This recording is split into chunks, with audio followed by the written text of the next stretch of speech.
दोस्तों, उत्तर प्रदेश का चुनाव है और इसी चुनावी समर में आज हम एक ऐसी अम्मा से मिले हैं जिनकी एज करीब करीब 93 ईयर्स है। 93 साल की अम्मा हैं जिन्होंने अंग्रेज़ों का शासन देखा, कांग्रेस का शासन देखा, सपा का शासन देखा, बसपा का शासन देखा, बीजेपी का शासन देखा। ये तो बहुत बड़ी बात हो गई, इन्होंने अंग्रेज़ों तक का शासन देखा, जो सबसे बड़ी बात है। और आज अम्मा से आपको मिलवाते हैं। अम्मा, आपकी उम्र कितनी हो गई अभी तक? उम्र 90 से ऊपर हूँ भैया। 90 से ऊपर? हाँ। जहाँ तक हमें पता चला कि आपकी उम्र 93 साल के हाँ आसपास। तो इतने ही है। अच्छा। मैं तो गिनती रहा हूँ, ये बच्चे गिनते रहते हैं। अच्छा, आज़ादी की जब बात आती है कि आप आज़ादी के समय भी आपने देखा शासन। हमने देखा था भैया, हमने काले झंडे निकाले हमारे घर वालों ने। हम छोटे थे, अंग्रेज़ों के खिलाफ काले झंडे निकालते थे। 1947 के पहले कितनी उम्र रही होगी आपकी तब? अभी ये याद ना बेटा, जन कितनी ये ना पता, मुझे खूब याद है हमें। 15 साल के आसपास। सब लोग झंडा निकालते थे और बाजार पर जाकर सब वहाँ मीटिंग होती अंग्रेज़ों के खिलाफ। अच्छा, अंग्रेजों। हाँ। अच्छा, आपने देखा अम्मा कि अब चुनाव आ गए हैं, चुनाव में सब राजनीतिक पार्टियां इस समय लड़ रही हैं। आपने कितने शासन देखे, बहुत सारी होली भी देखी, दिवाली भी देखी। क्या देखा आपने इन 70-75 सालों के? अगर आपने देखा, क्या परिवर्तन आपने? मैंने बेटा ये देखा है कि योगी मोदी के राज में सब सुखी हैं। अंग्रेजी राज में और इन सब के बसपा सपा के जो राज्य है उन्होंने सत्यानाश कर दिया देश का, और कांग्रेस ने भी। कांग्रेस में भी सबने देश का लूट के खाया है देश को, किसी ने देश का भला नहीं चाहा। ये योगी और मोदी ये तो है ही संत लोग हैं। अच्छा, जब कांग्रेस का शासन था, क्योंकि अभी सपा बसपा तो अभी 20-25 साल से हैं, जब कांग्रेस करीब करीब 30 साल के आसपास यूपी के अंदर रही, तो क्या देखा आपने, क्या परिवर्तन आपने देखा कि पहले कैसे शासन चलता था, आज क्या शासन है? अगर हिंदुओं की बात करें तो कैसा था पहले? पहले ऐसा था, पहले भी ऐसा था। कांग्रेसी आज भी उनका मुगलों का साथ निभा रहे हैं कांग्रेसी तो। और एक संभल है, संभल में जाओ तो शहर में घुसते ही ऐसा समझ लो जैसे पाकिस्तान आ गया। और वहाँ हिंदू ऐसे रहते हैं जिनमें दर्शनन में जीव बेचारी, जैसे दांतन में जीव रहते हैं उस तरह हिंदू रहते हैं। संभल में मुस्लिम बाहुल्य है, मुस्लिम बाहुल्य क्षेत्र है, जहाँ से शफीकुर रहमान सांसद हैं सपा के। तो संभल आखिरकार कहा जाता है कि कल्कि का जन्म वहाँ होना है। कल्कि भगवान का जन्म संभल में ही हुआ है। और वो मंदिर जो कल्कि भगवान का मंदिर है, और एक और मंदिर है हरिहर, बहुत बड़ा मंदिर है, देवताओं का बना हुआ। तो उसमें उन्होंने छीन ली मुसलमानों ने, उसका नाम रख दिया जामा मस्जिद। पहले उसमें सब जाते थे, हिंदू भी चले जाते दर्शन करने, देवताओं का बना हुआ है वो। हरि और हर, विष्णु और शंकर दोनों के मंदिर हैं उसमें। लेकिन पट नहीं खुलने पाए मंदिर के, तब तक किसी ने चक्की चला दी तो देवता भाग गए। तो उस मंदिर में अब तो जामा मस्जिद है, कोई नहीं जा सकता। कोई नहीं जा सकता। पहले क्या था? पहले मंदिर में जब बनवाया गया था, हिंदू भी दर्शन देख आते हैं मंदिर को। लेकिन अब तो बहुत प्रतिबंध है, अब कोई हिंदू नहीं जा सकता वहाँ। और चारों तरफ मुसलमान का ही बाहुल्य, वहाँ सब मंदिर के चारों तरफ मुसलमान बसे हुए हैं, कोई हिंदू नहीं जा सकता। अच्छा, जब आज़ादी का समय था, आपने मतलब वहाँ पर, अगर आप आज कह रहे हैं कि वहाँ पर मुस्लिम बाहुल्य क्षेत्र है, मुस्लिम ज़्यादा है, तब कितना % वहाँ मुस्लिम था? वहाँ हमेशा मुस्लिम है। वहाँ तो तुम शहर में घुसोगे तो ये मालूम पड़ेगा पाकिस्तान है, पाकिस्तान में आ गए नहीं तुम्हें बे मिलेंगे मुसलमान। अच्छा, पहले लगता है दिन में भी वहाँ पहले ज़्यादा थे कि अब ज़्यादा हो गए हैं? अब और ज़्यादा हो गए। अच्छा। पहले भी बहुत तेरे थे, अब और ज़्यादा हो गए। पहले ऐसा था, पहले भी ऐसा था, अब भी है कि सब अपना मिलजुल कर रहते थे। अब तो एक दूसरे के दुश्मन हो गए हैं। अच्छा, दुश्मन हो गए। ये सब चुनाव की रंजिशें हैं जो सब बदल रही हैं। अच्छा, ये बताइए, इस समय अखिलेश यादव चुनाव लड़ने जा रहे हैं, योगी लड़ने जा रहे हैं, मायावती लड़ने जा रही हैं। आपने तीनों के शासनकाल को जब देखा तो क्या अंतर आपने देखा? तो योगी के शासन में तो सब सुविधाएं हैं सबके लिए, योगी के सब गुण गा रहे हैं, सब योगी का नाम ले के रहे हैं, और योगी के राज में सब चैन से सो रहे हैं भैया। और गरीब जो है, गरीब लोग जो है उनके लिए मकान बनवा दिए हैं। और जो वैसी जाति के लोग हैं, जंगल में भागी फिरती औरतें, सबके लिए लैट्रिन बन गई हैं, वहाँ बाथरूम बन गए हैं। और किसानों के लिए पैसे भी दे रहे हैं। योगी सरकार बहुत कुछ कर रही है, सब लोग योगी से बहुत खुश हैं। लेकिन अखिलेश जी कहते हैं कि योगी जी विकास नहीं कर रहे हैं। योगी जी ने उन लोगों से पूछो जा कर के, जहाँ जहाँ योगी का राज है उनसे पूछो। जो इनका एक आध आदमी है, इसका अखिलेश का, वो इसके गुण गाता है, हजारों में एक आध, और न सब दुनिया योगी के मोदी के गुण गा रहे हैं भैया, क्योंकि गरीबों को सहारा दिया है उन्होंने। जिनके घर में झोंपड़ी थी, तीसरे दिन आग लग जाती है झोंपड़ी में, कोई न कोई आग दे जाता, सब माल जल जाता उनका। आज पक्के किला खड़े हैं उनके। सही कह रही हैं। अच्छा, राम मंदिर बनने जा रहा है अम्मा, आपने देखा होगा राम मंदिर, आप तो रही हुए हैं, आपने देखा होगा क्या माहौल था जब राम मंदिर को लेकर इतना विवाद हुआ था। राम मंदिर को लेकर तो हमारा बेटा भी गया था जेल। सब मुलायम सिंह जो है अखिलेश का बाप, उसने तो सैकड़ों कत्ल करवा दे, खून की नदियाँ बहा दी अयोध्या में भैया। हमारा बेटा भी गया था, अस्थाई जेलें बनी थी हिंदुओं के लिए। अच्छा। हाँ, तो ये भी गए थे। और मुसलमान ये कर रहे कि मार धराधर हिंदुओं को मार रहे, हिंदुओं की कोई औकात नहीं थी। अच्छा। और राज्यों में हिंदुओं की कोई औकात नहीं थी। अब इस राज्य में, योगी मोदी के राज्य में, हिंदू कह सकते हैं कि हम हिंदू हैं। पहले ये नहीं कह सकता कोई कि हम हिंदू हैं, वे तो दबे हुए रहते। अच्छा, कार सेवकों की आपने भी बात छेड़ दी कि आपके बेटे भी गए थे। तो क्या बताया उन्होंने, क्या माहौल था उस समय वहाँ पर? उस समय हमारे बेटा को जाने ही नहीं दिया, हुआ रास्ता में जेल पकड़ के, अस्थाई जेलें बन गई थी। अच्छा। तो जेल में बंद कर दे पकड़ के। हाँ, और वहाँ पे ये कहते हैं कि जनता ने तोड़ा और भगवान के देवदूत आ गए, उन्होंने मस्जिद ढा दी। वहाँ भगवान के देवदूत आए थे तो उन्होंने मस्जिद ढाई थी। वो राम ही मंदिर था, सब जानते हैं राम मंदिर था। पे इनका राज्य आ गया, इन्होंने तो अपना वो बनवा ली। वो बाहर से आया था बाबर, विदेशी देश, उसने आके कब्जा कर लिया हिंदुस्तान पे। हिंदुस्तान में आपस में पूरी कि आपस की फूट से बार बार बदली राजधानी है, दिल को बहलाने वाली है दिल्ली की कहानी है। दिल्ली की कहानी। अच्छा, अब राम मंदिर बनने जा रहा है, आपने कार सेवकों का भी बता दिया। अब कैसे देखती हैं राम मंदिर 2023 में बनने जा रहा है, आप देखेंगी तो क्या अनुभव आपका रहेगा? हमें ये लगेगा कि हमारा हिंदुस्तान है, हमारे भगवान है, हमारी आस्था के प्रतीक हैं, आए गए। इसीलिए मतलब आप चाहती हैं कि योगी मोदी दोबारा? आत्मा जे बहुत खुश हो रही हैं हमारी कि मोदी ने ऐसा किया। किसी की हस्ती नहीं, मोदी ने कुछ ऐसे काम किए हैं, योगी ने, जो कोई नहीं कर सकती, कोई पार्टी नहीं कर सकती जो इन्होंने किए हैं। लेकिन अखिलेश यादव अपने आप को बहुत बड़ा हिंदू बताते हैं। अखिलेश हिंदू नहीं है, वो जिंदा लिख ले अपने नाम तो अच्छी है, अखिलेश जिन्ना। वो यादव क्यों लिखता है? कोई यादव उससे राजी नहीं है। अच्छा। जो पैसे वाला आदमी है, लोगों को पैसे देता है तो उसके गुण कोई गाता हो गएगा, लेकिन जो अच्छे यादव हैं, पढ़े लिखे हैं, वो कोई उसका साथ नहीं देंगे। लेकिन एक बात आपने देखा अम्मा कि मैंने देखा कि अगर समाजवादी पार्टी की राजनीति की बात करें तो हमेशा से यादव और मुस्लिम का गठजोड़ ही तो रहा है। इनका हमेशा रहा है, यादवों का और मुसलमानों का हमेशा गठजोड़ रहा है।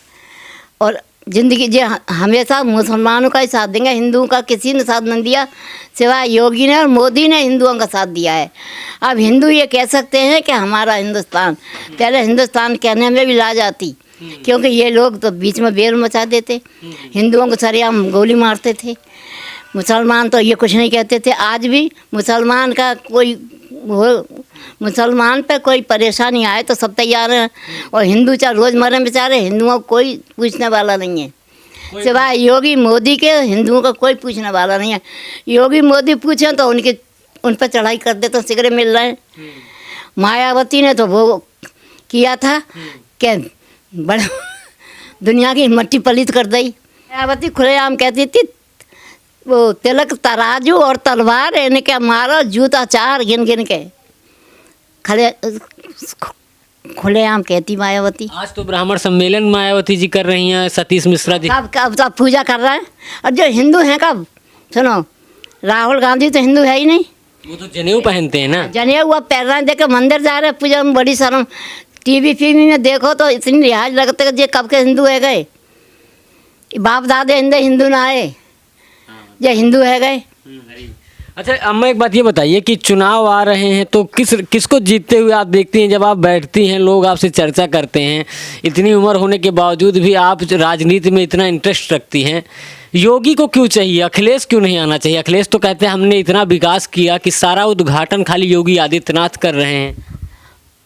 उसने, अखिलेश ने कोई विकास नहीं किया। अखिलेश ने और तुम्हारे कांग्रेस ने तो सब देश लूट कर खा लिया। इन्होंने कोई विकास नहीं किया। विकास तो जो कुछ किया है योगी ने मोदी से किया है, और गांवों में जाकर देखा हो क्या किया है उन्होंने। यूपी के गांवों में जाकर के देखो कि क्या कर रहे हैं वो, कैसे खुश हैं लोग, कैसे खुश हैं, चैन से सोते हैं न। पोहे आज ले गए गंगा पार उतार दे, वहाँ गए पोहे। कोई पशु जो हैं, पशु को छोड़ते नहीं थे चोटा, आज वहाँ कुमिर लग गए, वहाँ कुमिर लग गए। अब पैर फैला के सोते हैं, बदमाश नहीं है अब। बदमाश नहीं। अखिलेश यादव कहते हैं अम्मा, एक मैंने आज उनका एक भाषण में देख रहा था, कह रहे थे कि हम कई रंगों की सरकार है, हरा भी है, लाल भी है, पीला भी है, बीजेपी खाली एक रंग की सरकार है और सब चिलमबाज। सब जब देशद्रोही मिले हुए हैं, देशद्रोही हैं बेटा। ये जितने भर हैं देशद्रोही हैं। का तुम्हारे मुलायम सिंह की औलादी तो है वो। मुलायम ने सैकड़ों हिंदू कटवा दिए राम मंदिर पे, वहाँ अयोध्या में। वो कब को हिंदू है? अब वही औलाद हिंदू बन रही है। मंदिर जा रहे हैं, पूजा कर रहे हैं, उन्हें लिहाज ना लगत, कभी मंदिर ना गए, कभी मंदिर नहीं। अच्छा, मैं थोड़ा सा पिछले समय में जाना चाहूँ। क्यों नहीं जाते कि मुसलमानों से बोया जाएगा इनको। और बताएं, गांधी जी ने इतना किया, इन्हें किया सब कुछ।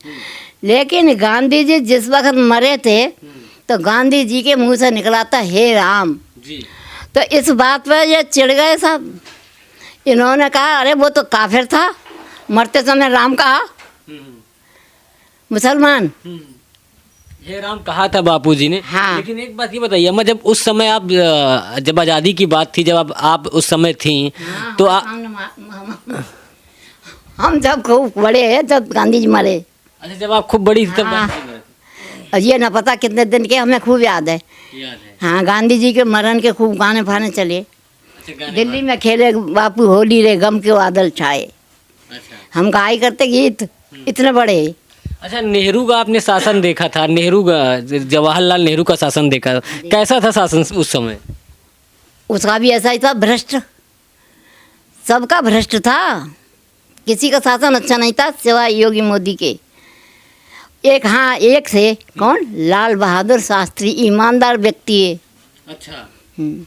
लाल बहादुर शास्त्री जी, उन्होंने देश का पैसा नहीं खाया, बहुत ईमानदार व्यक्ति थे वो। और तो जो सब नीचे। अभी आपसे मैं जब चर्चा कर रहा था, आपने कहा था कि हम पहले कांग्रेसी थे, बाद में हम कांग्रेस को छोड़ दिए। हमारे चाचा जो है, ताऊ है, पिताजी है, कांग्रेसी थे। लेकिन जब गांधी जी ने देश का बंटवारा किया और हमारा हिंदुस्तान भी दे दिया जिन्ना को, तब से हमारे घर के सब अलग है गए। पहले बोलते थे जय हिंद, फिर हमारे घर के जय हिंद ना बोलते कोई। गांधी के ज़माने में कांग्रेस छोड़ दी सबने। इतना क्यों नफरत हो गई कि भाई अब कांग्रेस के साथ नहीं रहे? इनके दुष्कर्मों से, इनके कोई कर्म अच्छे ना है, न जवाहरलाल नेहरू के न गांधी जी के। अगर गांधी जी चाहते तो उसकी भगत सिंह की फांसी नहीं लगती, रोक सकते थे। इन समय से पहले फांसी दिलवा दी जवाहरलाल नेहरू ने कि अगर ये जिंदे रह गए तो यही बनेंगे प्रधानमंत्री। इन सब ने मरवाए हुए। अच्छा, कंगना रनावत को आप जानती हैं कि हीरोइन हैं, उन्होंने भी कहा कि तब आज़ादी नहीं मिली थी, भीख में मिली थी। हाँ, तब तो भीख में मिली। वो तो सब लोग तो कह रहे हैं कि आज़ादी उसमें मिली है, लड़के मिली है। मेरी बात सुनो, हिंदू है कि तब भी ठिकाने नहीं बेटा। गांधी राज में हिंदू बहुत दुखी है, परेशान है। राज तो मुसलमानन के, तब हिंदू का कोई नहीं हुआ कभी। हाँ, हिंदू तो अब स्वतंत्र है हिंदू, पहले स्वतंत्र ना है, पहले दब के रहते। आप कब देखती हैं कि आज़ादी कब मिली है? 2014 में आज़ादी मिली है मोदी के आने पे, योगी मोदी के आने पे आज़ादी मिली है, तब सब सुखी हैं। सब तो कहते हैं, जो हमने कापियों में पढ़ा, किताबों में पढ़ा, सब कहते हैं 1947 में आज़ादी मिली, तब आप थी? नहीं, तब आज़ादी फादी कचराई, तब ऐसे बताई ना तुम्हें। ऐसे रहते लोग जैसे दांतों में जीभ, सब दबे हुए रहते थे। लेकिन अब कोई दवा न हुआ नहीं है किसी से। तो अब सबके आज़ादी है, सब हर बात कह सकते हैं। पहले कोई पेट पेट में घुटत रहते, चाहे ज़मीन छीन लेते नहीं लोग। जा रहे हैं जो कांग्रेस का राज्य था कि थोड़ी दूर पैदल नहीं चल सकते तो पैसा बात के रास्ते में छीन लेते लोग। कोई मुंह नहीं खोल सकता था, कोई सुनने वाला नहीं था। अच्छा। सरकार दरबार में भी उनकी सुनने वाला कोई नहीं था। जो उन्हीं का राज्य था उन्हीं की चलती थी। उन्हीं की चलती थी। तो फिर हम ये माने कि 2014 में आज़ादी मिली, यानी कंगना रनावत सही कह रहे हैं। कंगना बिल्कुल सही कह रही है। कंगना जो है वो देश प्रेम है, देशभक्त है। वो कंगना जो कुछ कह रही है बिल्कुल सही कह रही है। और उसे जो वो कर रहे हैं उस पर आरोप लगा रहे हैं बे गलत है। लेकिन जो कंगना पे आरोप लगा रहे हैं वे खुद गलत है, कंगना बिल्कुल सही है। अच्छा, एक बात ये बताइए अम्मा, हमें तो जो पढ़ाया गया कि 1947 में आज़ादी मिली, हमने जो किताबें पढ़ी जो भारत सरकार की हैं, एनसीईआरटी की जो किताबें थी। अरे लाला पहले किताबों में तो सब उन्हीं की तारीफ लिखी जाती। अब योगी ने चलाई है बताते, हमने तो पढ़ी ना देखी ना, बच्चों पे देख रहे हैं तो भगवान की लीला भगवान की बातें आ रही हैं किताबों में। अब नहीं में पहले तो भाई मुसलमानों के गुण गाए जाते, उनके अकबर के उनके। तो देखिए दोस्तों, ये अम्मा हैं और इनकी उम्र करीब करीब 93 वर्ष है। अब आप समझ सकते हैं 93 ईयर्स। आज की बात करें तो 60 साल लोग नहीं जी पाते। 93 साल की अम्मा है जिन्होंने आज़ादी का समय भी देखा जब भारत को आज़ादी मिली थी, जो हमने किताबों में पढ़ी 1947 में। और आज जब अगर हम बात करें, प्रधानमंत्री नरेंद्र मोदी की सरकार है केंद्र में, उत्तर प्रदेश में योगी आदित्यनाथ की सरकार है।